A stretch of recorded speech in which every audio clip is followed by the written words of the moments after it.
Ok, então, oi pessoal, bem-vindos, né? Vamos começar aqui 2 semanas em que a gente vai falar sobre estrelas, né? Nós já começamos a falar um pouquinho sobre o nascimento das estrelas na semana passada, e as próximas 2 semanas vão ser sobre esse assunto que eu particularmente acho um dos mais interessantes. E em particular é interessante você ver como que processos que ocorrem na escala subatômica são fundamentais para a estabilidade de um objeto que é, obviamente, muito macroscópico, né? Que são as estrelas. Bom, na aula passada nós vimos então como nascem as estrelas, né? As estrelas elas nascem a partir da contração do colapso de nuvens, e nós vimos na aula passada que essas nuvens são as nuvens de hidrogênio molecular. Né? Claro que não tem só hidrogênio na nuvem, mas a principal componente da nuvem é o hidrogênio, e ele está na forma de moléculas. Né? Então, são nuvens que, perto de outras nuvens, são relativamente densas, né, no meio interestelar, tem temperaturas muito baixas e massas aí de várias massas solares. Né? E ao longo do processo, então, de contração dessa nuvem, acaba se tendo origem, então, diferentes núcleos de condensação individuais que vão dar origem às nossas protoestrelas e que, eventualmente, então, chegam a se tornar as nossas estrelas. Eu espero que vocês tenham conseguido acompanhar no Moodle a questão do que a gente chama de função inicial de massa, né? Ou seja, ok, uma nuvem molecular contrai, colapsa e gera estrelas, né? Quais são as massas dessas estrelas que serão geradas?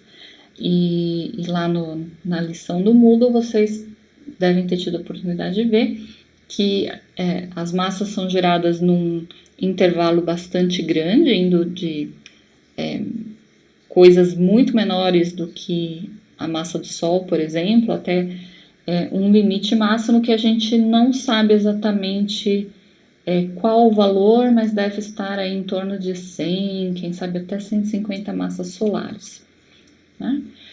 Bom, e aí, né, agora fica a pergunta. A gente tem uma quantidade muito grande de estrelas, né? Quando a gente olha para o céu noturno, a gente vê muitas estrelas, e vocês já devem ter reparado que os seres humanos, eles gostam de classificar os objetos, os elementos, porque classificando, né, achando que é comum entre diferentes objetos e o que o que distingue os objetos, fica mais fácil da gente entender e estudar esses objetos.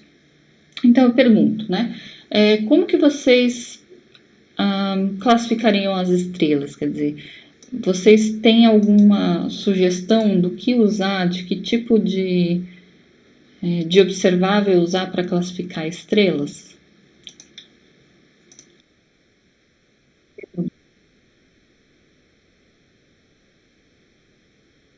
Isso, né? Pelo brilho, uma boa forma de classificar a estrela. Temperatura e tamanho também é boa forma de classificar a estrela.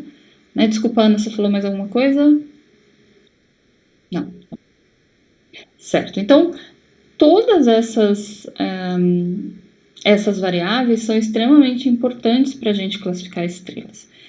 E a gente só precisa tomar um pouquinho de cuidado, porque brilho, né? A gente lembra que tem duas variedades, digamos, de brilho, né? O brilho intrínseco da estrela e o brilho que a gente observa daqui, né? O brilho aparente, o brilho que leva em conta a distância que nós estamos até uma determinada estrela. Então, uma forma bem fácil, e na verdade não é exatamente fácil, mas é uma forma que vai dar para a gente uma série de elementos interessantíssimos para a gente ajudar nessa classificação estelar, é o diagrama HR, né, que a gente viu um pouquinho na aula passada. Eu falei que a gente ia ver um pouco melhor agora, né? E o diagrama HR, então, ele tem esse nome por causa das duas pessoas que propuseram essa forma de olhar para as estrelas, né, o Hertzsprung e o Russell. E esse diagrama ele vai ser bastante importante para a gente acompanhar a evolução das estrelas e poder comparar uma estrela com outra. Né? E esse diagrama ele essencialmente é um gráfico de luminosidade como função da temperatura superficial. Né? E a gente fala de temperatura superficial porque é a partir, bom, óbvio que da superfície até o centro da estrela a temperatura vai aumentar, tipicamente, né? Então a gente usa a temperatura superficial porque a temperatura superficial é o que vai estar associado ao espectro da estrela, né? Que é o que a gente vai conseguir identificar aqui da Terra facilmente. Então, luminosidade como função da temperatura superficial. Então, se eu conheço a luminosidade e a temperatura da superfície de uma estrela, eu coloco essa estrela no diagrama HR, né, em qualquer fase da sua vida. Então, vamos acompanhar aqui, né, Então, cada par, luminosidade e temperatura superficial, é um ponto.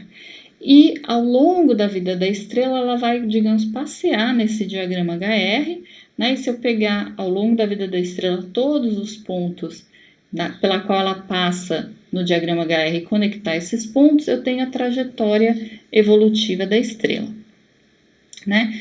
Então, essencialmente, o diagrama HR, ele é quanta energia está sendo emitida por uma dada estrela, quanta energia total, né, por unidade de tempo, em função de onde que essa estrela emite a maior quantidade dessa energia, né? Só que a gente precisa lembrar que a gente observa as estrelas a partir da Terra e a gente não tem um termômetro que a gente pode ir lá colocar na estrela e ver qual a temperatura superficial, e a gente também não tem um aparelho que meça a luminosidade, né? Porque afinal de contas a luminosidade é a energia emitida pela estrela em todos os comprimentos de onda para todas as direções.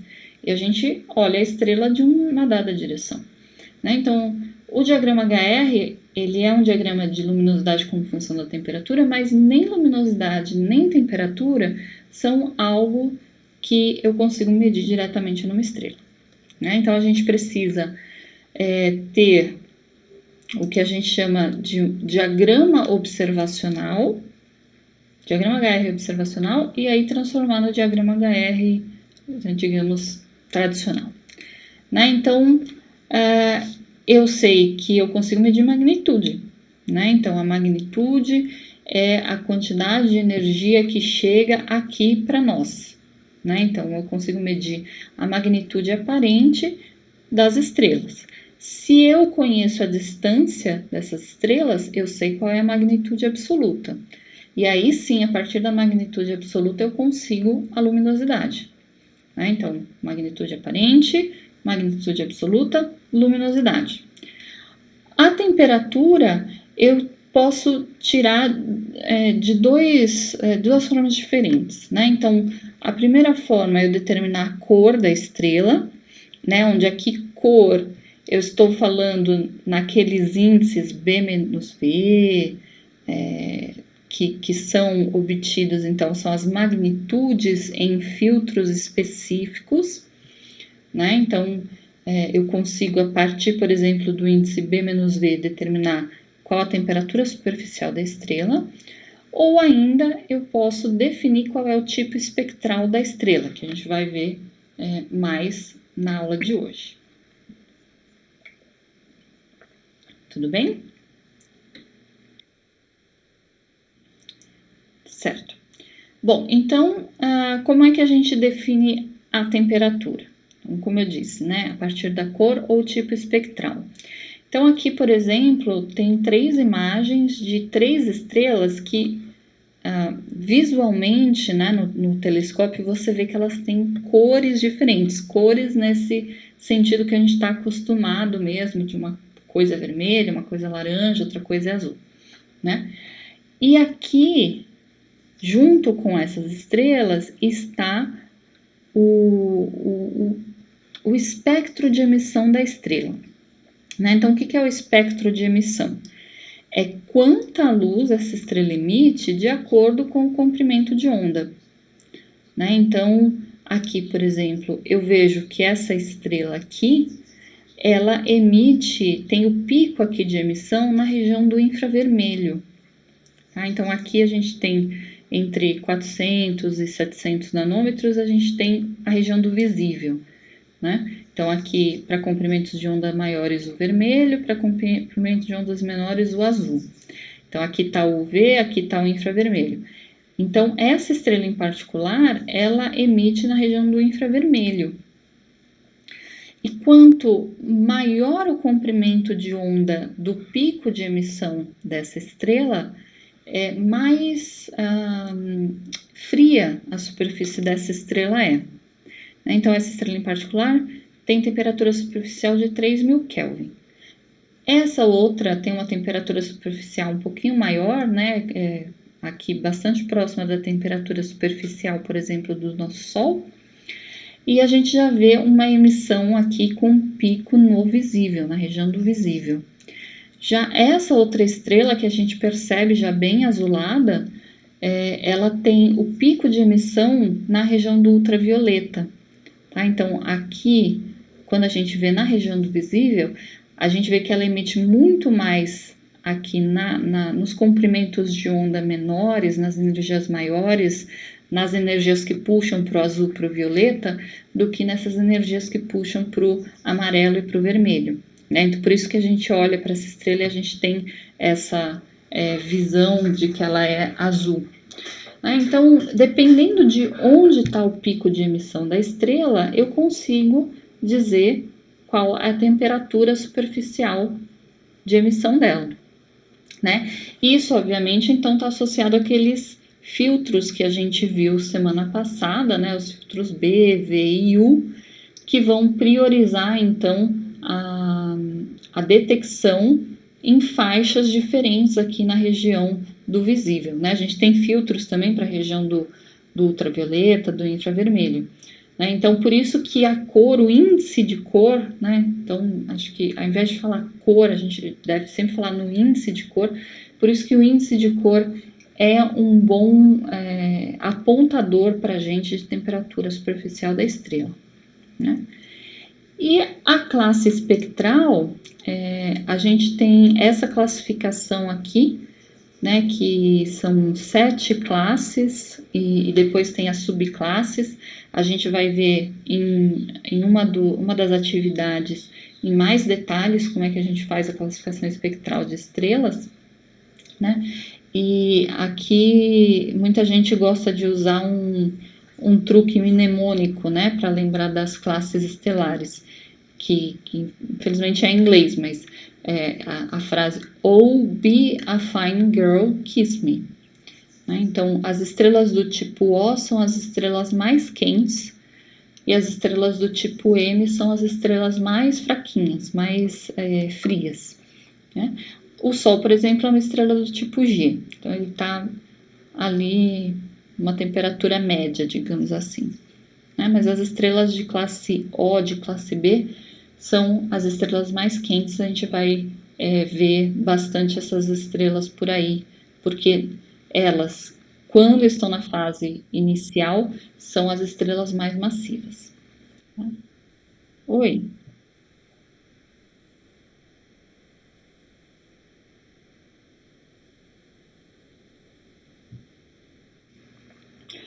Sim, exatamente.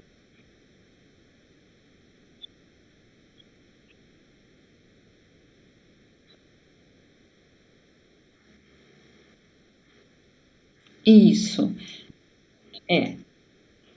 Então, é exatamente isso. Por isso que depois a gente vai ver que a classificação espectral, ela tem não é o suficiente para você descrever a estrela só a temperatura superficial, mas a gente vai ver que ela também está associada, a gente precisa fazer uma associação da temperatura superficial com o tamanho da estrela. Aí a gente vai saber qual é a fase evolutiva na qual ela está. Só pela temperatura superficial a gente não consegue. Mas muito boa pergunta. Bom, então vamos começar a entender um pouquinho do porquê que eu disse que a gente pode tirar a temperatura do tipo espectral, tá? Então, primeira coisa, né? Talvez, espero que vocês tenham tido tempo já de olhar, por exemplo, a questão dos espectros, né? Da forma que a gente tem para fazer medidas de estrelas. Então, a gente pode tirar foto de estrela, a gente pode pegar as magnitudes estelares, né, que é a quantidade de energia que essas estrelas emitem naquele filtro, naquele intervalo de comprimentos de onda, né?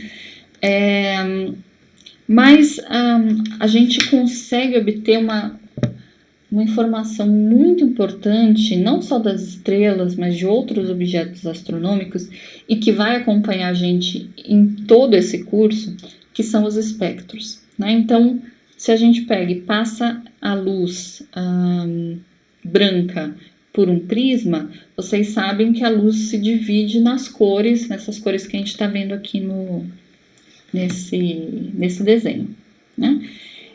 E vai ser a avaliação, então, dessa decomposição da luz que chega da estrela nos comprimentos de onda, que vai permitir que a gente obtenha uma quantidade de informação muito grande, né? Vocês devem ter lembrança ali um dos primeiros cursos que vocês fizeram na UFABC, que é o curso Estrutura da Matéria, exatamente, obrigada. E que vocês sabem, então, que os átomos, eles têm níveis de energia e que os elétrons, eles só podem ficar ali naqueles níveis de energia com energias bastante particulares, né? E se você quiser promover um elétron de um nível de energia para outro, né, você precisa fornecer exatamente aquela diferença de energia para que ele consiga fazer o pulo para um nível mais alto, e quando ele volta para um nível mais baixo, é exatamente aquela quantidade de energia que ele vai emitir, né? Então, se eu pegar uma luz branca, né, ou seja, uma luz que contém todos os comprimentos de onda ali na região do visível, e eu jogar numa nuvem com gás hidrogênio, o que vai acontecer com esses fótons? Se vocês quiserem colocar aqui, né, o que vai acontecer? Né, então eu jogo, tem uma nuvem aqui, eu jogo a luz e boto um receptor desse lado para ver o que apareceu. Então, vai aparecer exatamente a mesma luz branca do lado de cá, ou ela vai ser diferente?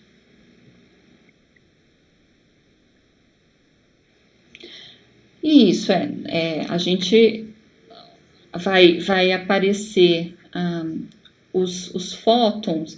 Isso, Lucas, né? Algumas frequências vão ser absorvidas, elas vão ser retiradas do fluxo, porque os elétrons vão absorver esses fótons, vão pular para níveis mais altos, e quando eles retornarem para os níveis mais baixos, eles vão reemitir luz com esses comprimentos de onda, mas agora em todas as direções. Então, efetivamente, eu vejo uma diminuição naquela direção, né? Então, essas frequências, elas precisam ser, né, exatamente as diferenças de energia entre os níveis, né? Qualquer outra frequência que não tenha a diferença entre os níveis vai passar direto, né? Muito bem, então vamos voltar aqui, né?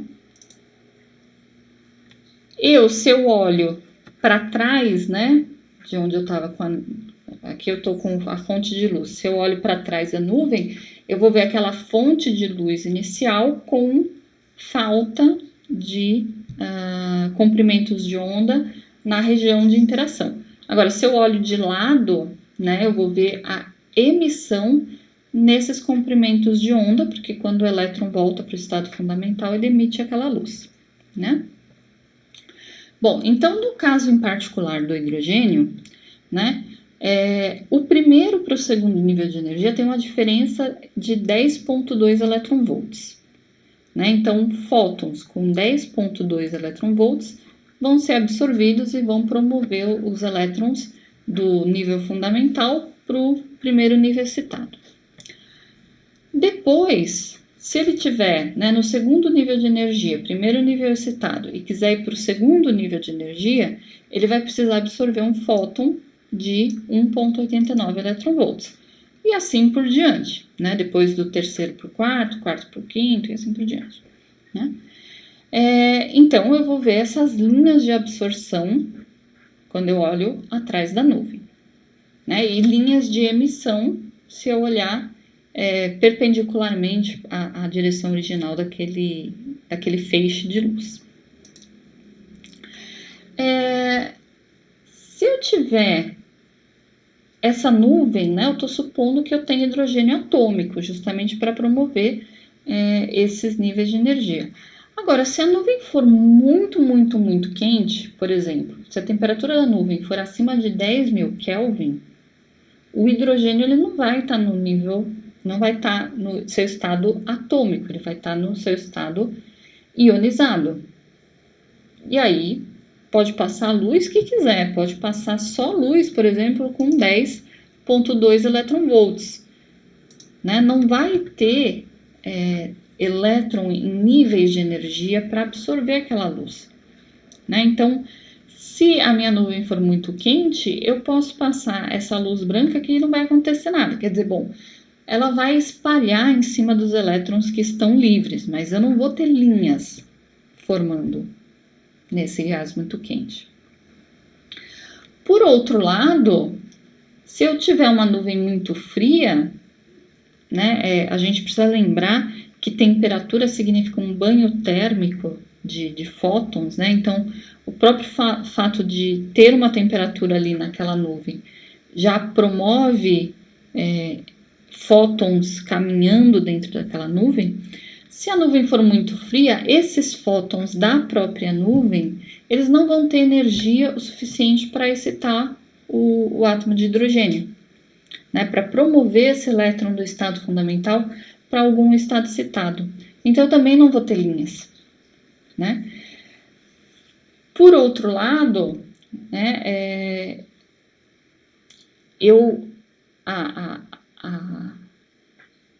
na minha nuvem, por conta da própria nuvem, quanto mais próximo eu tiver dessa temperatura alta, maior vai ser a quantidade de fótons de alta temperatura, de alta energia, né? Então, quando eu tiver aqui em torno de uma nuvem que tem temperatura da nuvem em torno de 9.000 Kelvin, eu vou ver um monte de linha de hidrogênio super intenso, né? Então, existe aqui uma faixa de temperatura da própria nuvem na qual eu vou ter linhas. Se a nuvem tiver uma temperatura muito fria ou uma temperatura muito quente, eu não vou ver linhas. Então, se eu observo um espectro de uma nuvem e eu não observo nenhuma linha de hidrogênio, essa nuvem está quente ou essa nuvem está fria? Só olhando para o hidrogênio eu não consigo dizer, né? E aí é que vem a coisa interessante de que as nuvens elas não são hidrogênio puro, né? Elas têm outros elementos ali. E da mesma forma que eu tenho uma faixa de temperaturas na qual eu vou ver linhas e fora dessa faixa não vou ver linhas do hidrogênio, eu tenho outras faixas para outros elementos, como por exemplo o hélio. Né? Então, eu tenho uma faixa diferente, onde eu vou ver linhas do hélio ou não vou ver linhas do hélio. Então, eu posso perguntar, bom, onde que essas duas faixas se sobrepõem?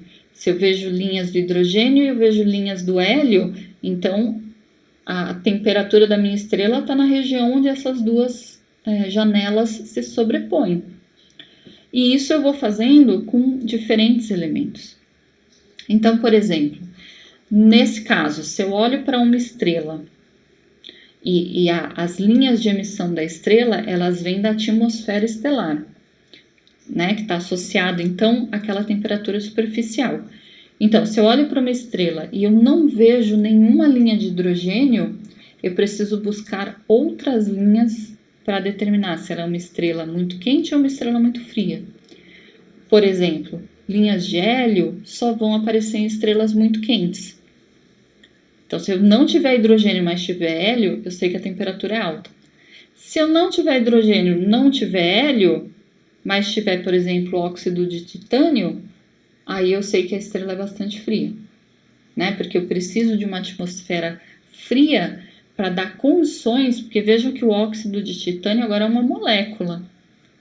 Então, para eu conseguir deixar a molécula no seu estado ligado, a temperatura precisa ser fria. Né? Então, é dessa forma que o espectro de uma estrela acaba sendo uma espécie de termômetro para a gente. Eu vou observar as linhas de diferentes elementos, eu sei em que condições de temperatura aparecem determinadas linhas e não aparecem outras linhas, eu sei em que regiões de temperaturas dadas linhas são muito intensas e que regiões de temperatura elas são mais fraquinhas, e dessa forma eu consigo, então, olhando para o espectro estelar, definir qual é a temperatura da superfície, ou definir quais são essas classes espectrais. Tudo bem? Então, aqui eu tenho uma tabela, né, justamente associando a classe espectral, a temperatura superficial e as principais linhas que nós vamos observar no espectro, né? Então, por exemplo, as estrelas do tipo O, do tipo B, que são estrelas muito quentes, elas vão ter muitas linhas de hélio. Aqui no caso das estrelas B, que já são um pouquinho mais frias, vão ter alguma coisa de hidrogênio, né? Depois, para estrelas ainda mais frias, né, como por exemplo as estrelas do tipo A, linhas muito fortes de hidrogênio e alguns metais aí ionizados, né? Estrelas tipo F, linhas de hidrogênio já não são tão fortes quanto no tipo A, mas eu vou ver cálcio, vou ver ferro, né? Essas linhas de cálcio, elas são geralmente chamadas de linha H e K do cálcio, são linhas muito importantes, em particular quando a gente vai estudar galáxias. A gente vai ver bastante essas linhas H e K do cálcio. Já as estrelas do tipo G, como por exemplo o Sol, né, a gente vê muitas linhas metálicas, em particular o cálcio novamente, e a banda que a gente chama de banda G, que nesse caso vai ser bastante pronunciada, ele leva esse nome justamente porque são as estrelas tipo G. Aí as estrelas tipo K, metais nêutrons e sódio, e as estrelas do tipo M, que são as mais frias, né? Tem aquele óxido de titânio que eu tinha mencionado, e também linhas bastante fortes do sódio. E aqui tem aquela frase, "Oh, be a fine girl, kiss me", para lembrar da sequência, né, da classificação espectral, ou uma nova versão, "Only bad astronomers feel good knowing mnemonics", né? Ou seja, só astrônomos ruins se sentem à vontade com esses truques mnemônicos, né? Eu acho que tem uma em português, mas eu não sei qual é. Vou buscar depois. Bom, e como é que a gente de fato vê esses espectros, né? Então, inicialmente, quando começou-se os estudos de espectros estelares, lá com Bunsen e com... Ai, meu Deus, fugiu o nome dele que estudou os espectros solares. Daqui a pouco eu lembro. Era mais ou menos isso o que havia disponível, né? Você tinha, realmente você passava a luz por um prisma, por uma rede de difração, e você olhava as cores com as linhas de absorção, que são essas linhas escuras, né? Então, o contínuo vem da superfície da estrela, que está a uma certa temperatura. Acima da superfície eu tenho a atmosfera estelar, e é nessa atmosfera estelar onde vai acontecer a absorção de comprimentos de onda em particulares, dependendo da composição, né, e obviamente da temperatura da superfície. Então aqui a gente tem alguns exemplos, né, de algumas classes espectrais, tá? E esse 5 que vem aqui no final é justamente aquela questão que a Ana apontou, né? Só saber a temperatura não dá para gente qual a condição exatamente de vida dessa estrela. Então, essa sigla aqui, esse número 5, diz para gente que a estrela está na sequência principal, que a gente vai ver daqui a pouco, né? Então, no começo era basicamente esse tipo de espectro só que a gente tirava, né? E aí o que você tem que fazer é o seguinte: você tira o espectro de uma fonte conhecida, né? Por exemplo, você pode pegar uma lâmpada de sódio, tirar o espectro, medir a posição das duas linhas de sódio que são muito fortes, né, na lâmpada. Então você tem a sua escala, né, para você saber, então, por exemplo, que comprimento de onda é esse, né? Que comprimento de onda é esse? Você precisa primeiro definir a sua escala.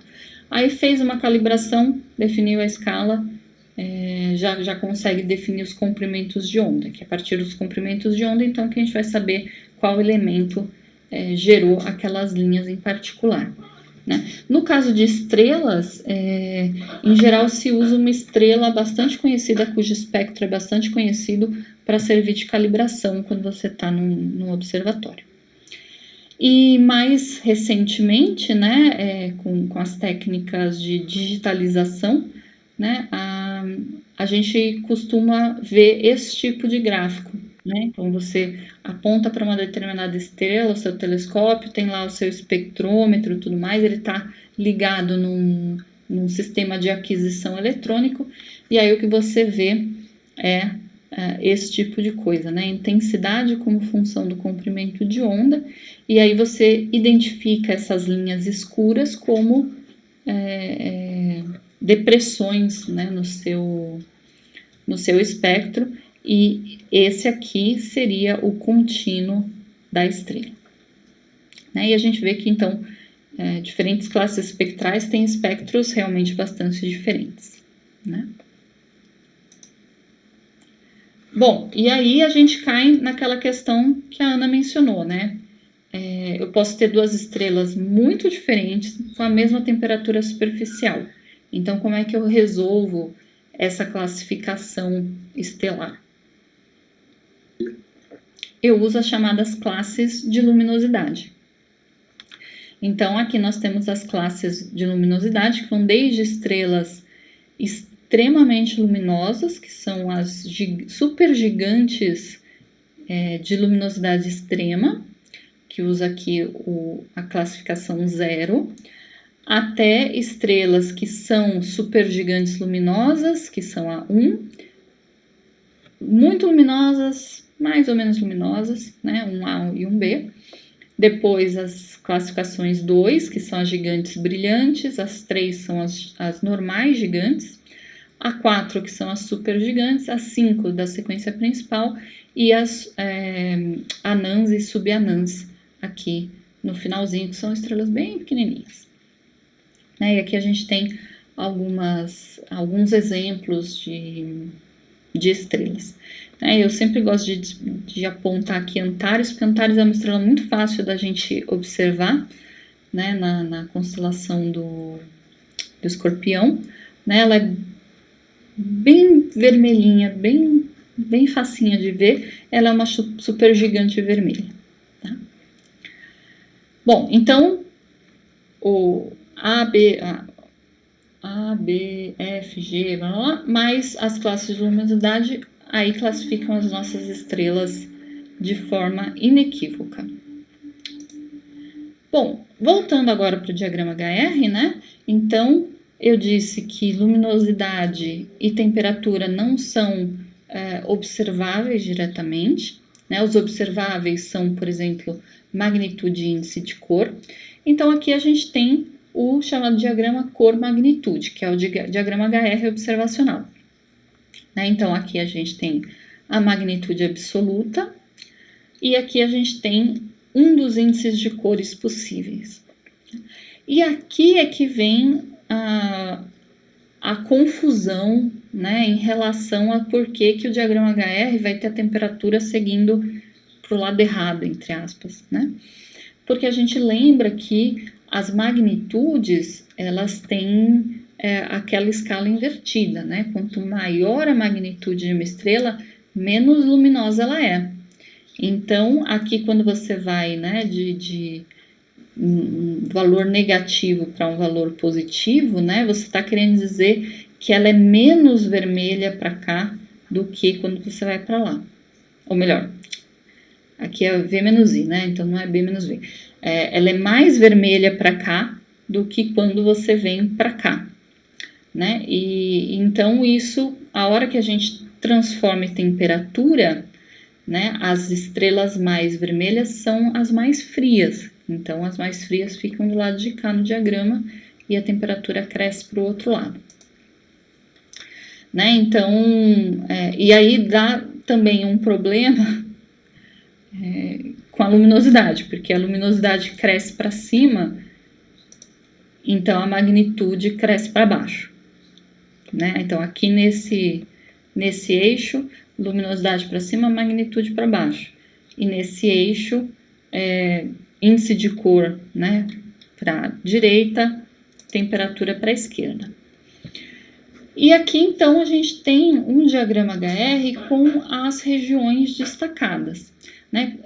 Uma das tarefas que vocês vão fazer na atividade dessa semana é justamente observar uma estrela e colocá-la no diagrama HR. E aí vocês vão notar que o diagrama HR, ele não é populado de forma igual em toda a região, mas ele tem regiões densamente populadas e regiões onde praticamente não aparece estrela nenhuma. E uma dessas regiões densamente populadas é o que a gente chama de sequência principal, que é uma faixa aqui, quase diagonal aqui no diagrama. Notem que a luminosidade aqui, ela tá na escala log, tá? Que vem aqui e que é onde as estrelas vão passar a maior parte da sua vida. Aí, logo acima da sequência principal, a gente tem a região das gigantes e mais acima a região das supergigantes. E aqui para baixo a gente tem as regiões das anãs brancas. As anãs normais, digamos que não são brancas, elas ficam aqui, tá? Dentro da sequência principal. E por que então a gente tem gigantes e supergigantes quando a gente sobe aqui nesse diagrama, né? A gente pode dizer, né, que a quantidade de energia emitida por um objeto a uma dada temperatura vai aqui com a lei de Stefan-Boltzmann. Né? Então, a luminosidade é a área de emissão vezes a constante de Stefan-Boltzmann, temperatura a quarta. Né? Então, se eu substituo aqui essa área de emissão pela superfície de uma esfera, né? A estrela é essencialmente uma esfera, então eu vejo que a luminosidade ela é proporcional ao raio, ao quadrado, e a temperatura a quarta. Né? Então, se eu fixo uma temperatura aqui, né? Qualquer uma, por exemplo, 5.000 Kelvin,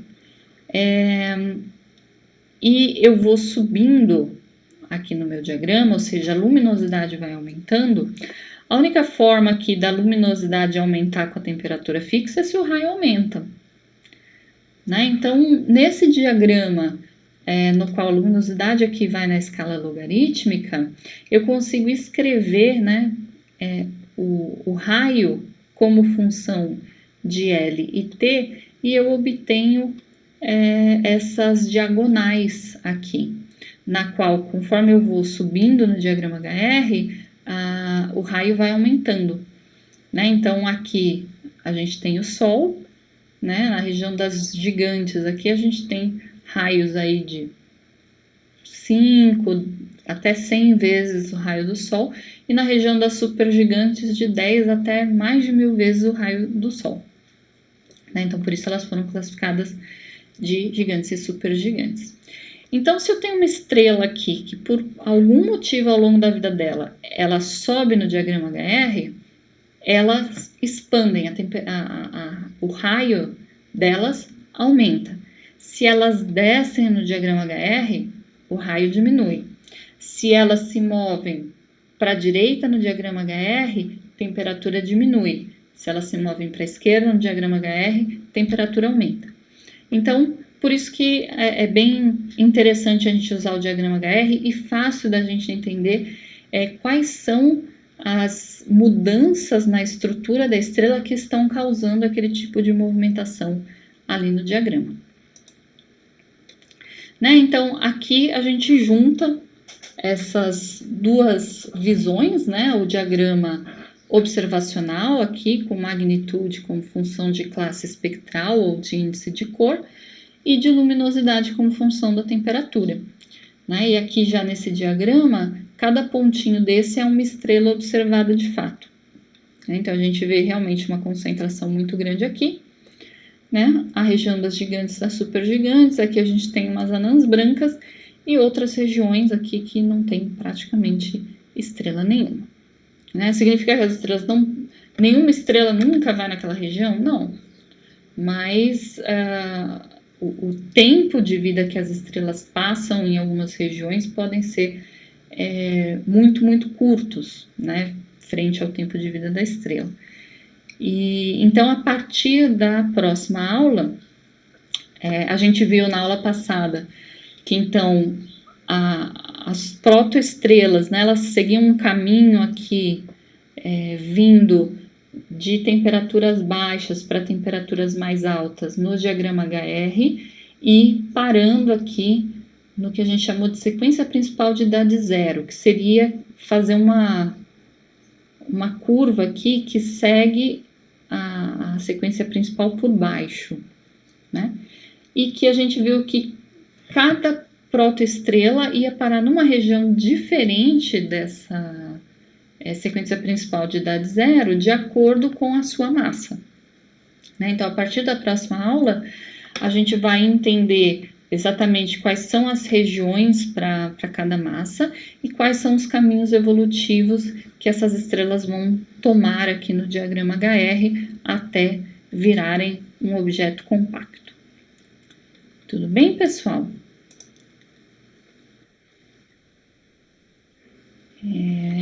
Alguém tem alguma dúvida da aula de hoje ou de alguma aula anterior, de algum material que esteja no Moodle?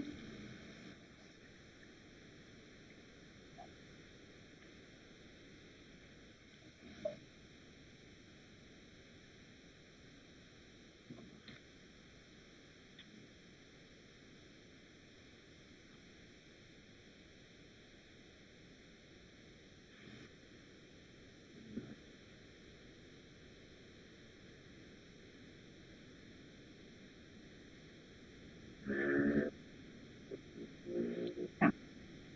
Sim, claro. Não, então, é porque justamente as linhas elas são geradas nas transições dos elétrons de um nível de energia para outro. Quando ele está no átomo, né? Ele está ligado ao núcleo. Então, se você não tem átomos formados, você vai ter, por exemplo, no caso do hidrogênio, se você tem hidrogênio ionizado, você não vai ter o núcleo, que é o próton, essencialmente, né? É o mais comum, com o elétron ligado a esse próton. E tal que ele vai estar nesses níveis de energia. Você vai ter o próton e o elétron livre, passeando por aí, né?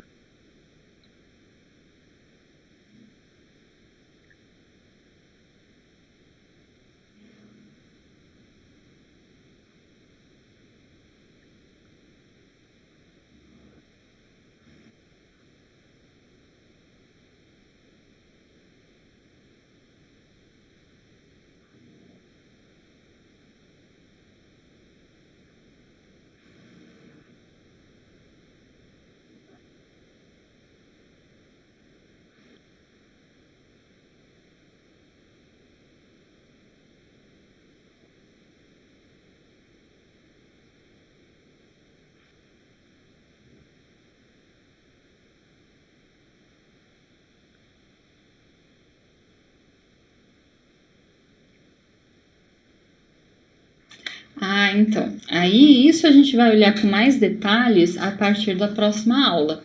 Mas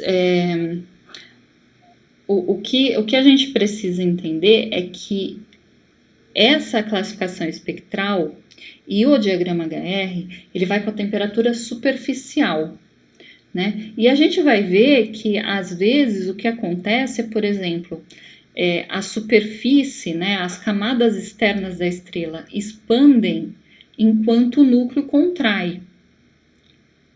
Tá? Então, não é necessariamente que, por exemplo, se o núcleo contrai, a estrela inteira contrai. Né? Porque a gente lembra que contração aumenta temperatura, expansão diminui temperatura. Então, o que acontece justamente nessa região aqui? Ai, meu Deus, cadê? Aqui. Quando a estrela vem para essa região das gigantes, ou ainda para supergigantes, o que acontece é justamente isso. O núcleo contrai e a superfície expande. Então, o núcleo aumenta a temperatura e a superfície diminui a temperatura. De modo que o espectro da estrela ele está associado à temperatura da superfície. Né?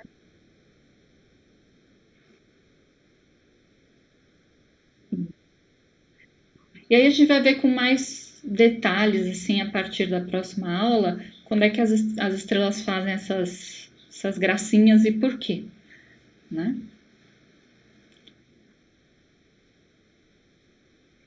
Imagina. Alguém tem mais alguma questão?